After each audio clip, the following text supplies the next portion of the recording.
Welcome to human computer interaction. हमारे course का code है SEN320 and this is lecture 1। If you think about this slide, अगर आपको ये बताया जाए कि यहाँ पे कोई चीज़ अपीयर होनी है and it is likely to be text, so आपके ख्याल में ये जो टेक्स्ट अपीयर होगा ये किस जगह पे अपीयर होगा? अ वेरी कॉमन आंसर जिसके ऊपर सब लोग एग्री करेंगे वो आंसर ये होगा कि text should appear somewhere with in the bounds of the page that is being shown here. तो ये हमारी एक स्लाइड का एक विजुअल एलिमेंट है, ये जो एक पेज नज़र आ रहा है। So technically this is a white portion, लेकिन जो इसको टेक्सचर दे दिया गया है, जो उस वाइट पोर्शन को डिस्प्ले करने के लिए और प्रोमिनेंट करने के लिए चीज़ यूज़ की गई है, that is the paper. And how do we realise कि ये पेपर है? Due to the presence of pen, different pens in the surrounding, हमें ये अंदाज़ा हो रहा है कि this is paper. Other than that ये जो हमारे पास डिफरेंट स्टैक की एक शेप नज़र आ रही है, इसकी वजह से हमें अंदाज़ा हो रहा है कि this is a paper.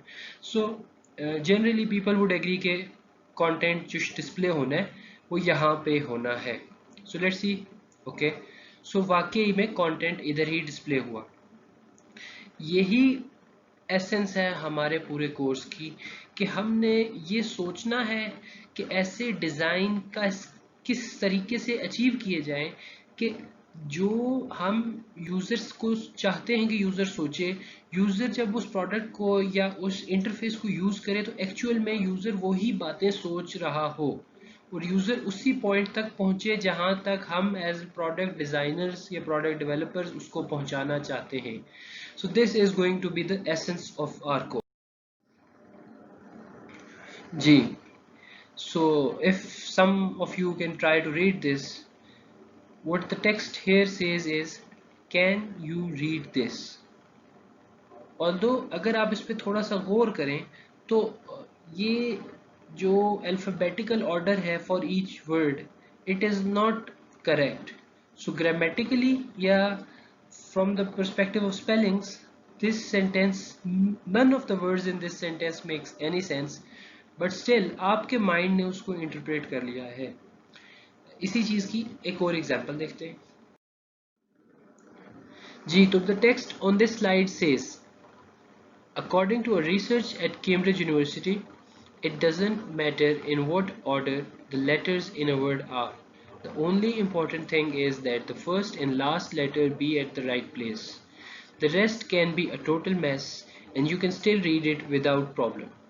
This is because the human mind does not read every letter by itself, but the word as a whole. So आपने देखा कि although every word, almost every word in this paragraph is jumbled up, उसके spelling सही नहीं है, लेकिन I was able to read all of this paragraph pretty much fluently.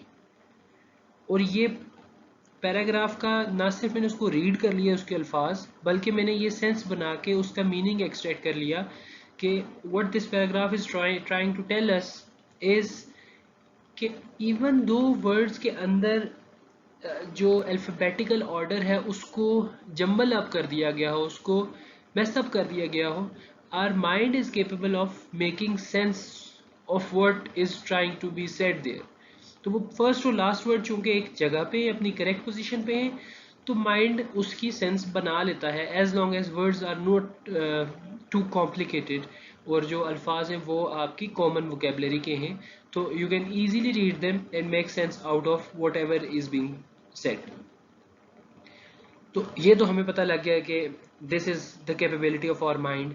शुरू में और आखिर में अगर कोई चीज़ सेम आ जाए तो हम उसको अंडरस्टैंड कर लेंगे। Fine, so let's look at slide ji.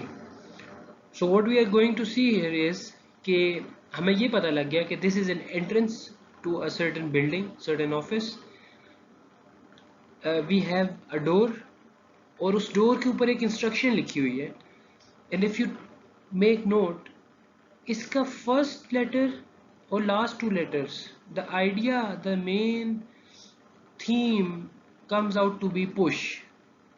and at the same time it says pull. So now there is a confusion. अब हमारा माइंड ये सोच रहा है कि what am I actually supposed to do? Am I supposed to push it or am I supposed to pull this door?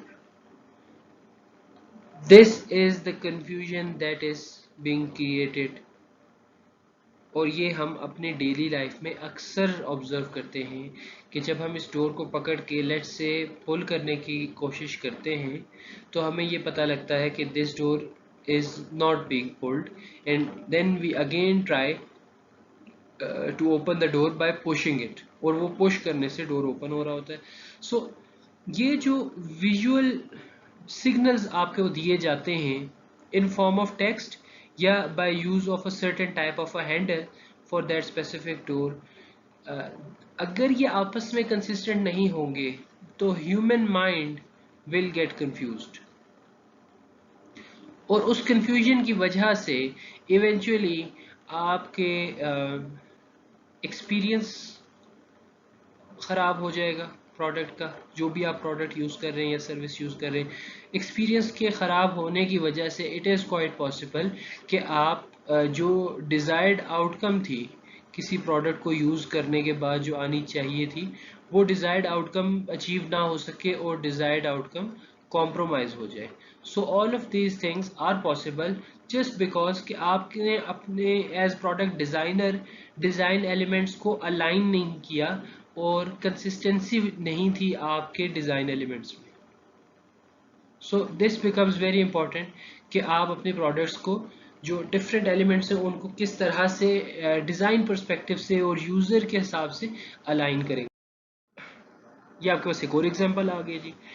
अब आपको एक शॉपकीपर लेट से एक इंस्ट्रक्शन दे रहे हैं कि if you want to enter the shop push it. अगर door को पुश करने से हेल्प नहीं होती, आप डोर को पुल करें. अगर पुल करने से भी हेल्प नहीं होती तो देन डिटरमिन ये होगा कि वी मस्ट बी क्लोज्ड. सो एक बंदा आएगा, वो सबसे पहले पुश करेगा, पुश के बाद अगर डोर ओपन नहीं होगा वो पुल करेगा, और अगर पुल के बाद भी डोर ओपन नहीं होता तो then he would come to realise के the shop is closed. So अब आपके एक्सपीरियंस को और ज़्यादा ख़राब कर दिया गया because you had to spend too much mental energy and had to exercise conscious effort in order to determine whether the shop is open or closed. And if the shop was open, even then you had to go through certain pains to actually enter that outlet. तो ये आपके पास again एक bad design की example आ जाती है. अब ये आपके पास एक डिफरेंट सिनेरियो आ जाता है कि अगर आपने डोर हैंडल इस तरह से डिज़ाइन कर दिए हों तो क्या कभी गलती हो सकती है. For example this kind of Henle, if you use this kind of A handle तो यू नो एग्जैक्टली कि इस डोर को मैंने पुल करना है. And if you there is this sort of a panel on the door which does not have any handle, तो इस flat surface को कहीं से ग्रैब करके पुल करने की ऑप्शन ही नहीं है. So the only intuitive thing for a human user would be to push that specific door. So generally speaking, there is a very minimum chance that you would go wrong with it. अगर ऐसा specific door आपके सामने आ जाए तो ऐसा बहुत कम होगा कि आप उस डोर को पुल करने की कोशिश करें, क्योंकि आपका माइंड फौरन से कंसीव कर लेगा इस नोशन को कि there is no such thing to grab this specific door by and try to pull it. So the only way through the door would be that you try to push it. Once this kind of notion is available everywhere, तो आपका mind जब भी इस तरह का door देखेगा तब वो इसको बड़ा कन्वीनियंटली रिकग्नाइज कर लेगा कि I need to grab this door and then pull it towards myself. अच्छा, इवन अगर आप ये सोचेंगे do we even need the instructions, मतलब अभी तो हमारे पास यहाँ पे ये बात हम कह रहे हैं कि पुल और पुश, बट अगर ये ना भी लिखी हो तब भी it does make good sense कि एक डोर जिसका कोई ग्रैब करने के लिए हैंडल नहीं है, the only way to open that door is to push it. And similarly, if there is a handle, we can pull it. So even without those instructions, we can achieve our goal. So this is something कि जो अच्छे design का eventual outcome होता है कि you will need to give minimum instructions for that specific product.